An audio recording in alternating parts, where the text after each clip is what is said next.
নমস্কার সুধী ভক্তবৃন্দ, আসছে ২৭ ফেব্রুয়ারি ২০২৬ শুক্রবার, আমলকি একাদশী। ফাল্গুন মাসের শুক্লপক্ষের এই একাদশীকে আমলকি ব্রত একাদশী বলা হয়।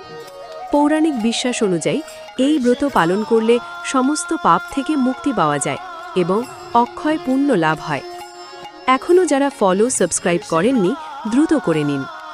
আমলকি একাদশীর মাহাত্ম্য। এই একাদশীর প্রধান বৈশিষ্ট্য হল আমলকি বৃক্ষ।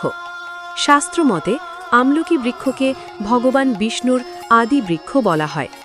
এই তিথিতে আমলকি গাছের নিচে পরশুরাম, বিষ্ণুর অবতার রূপের পূজা করা হয়। আমলকি গাছ ভগবান বিষ্ণুর অত্যন্ত প্রিয় এবং এই বৃক্ষে বিষ্ণু ও লক্ষ্মী দেবীর বাস বলে বিশ্বাস করা হয়।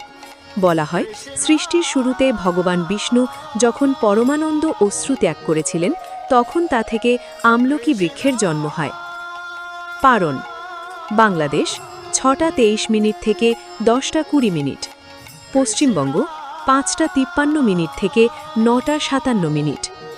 পারণ মন্ত্র: একাদশী নিরাহার ব্রতে নানেন কেশব, প্রসিদ সুমুখনাথ জ্ঞান দৃষ্টি প্রদভব। তাই ভক্তিভরে আমলকি একাদশী পালন করে সমস্ত পাপ থেকে মুক্তি পাওয়া যায় এবং অক্ষয় পুণ্য লাভ করুন।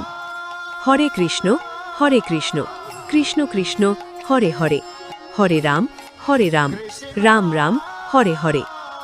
ধর্মীয় সকল একাদশী ব্রত আপডেট পেতে ফলো ও সাবস্ক্রাইব করুন। জয় ভগবান বিষ্ণু, মাতা লক্ষ্মীর জয়।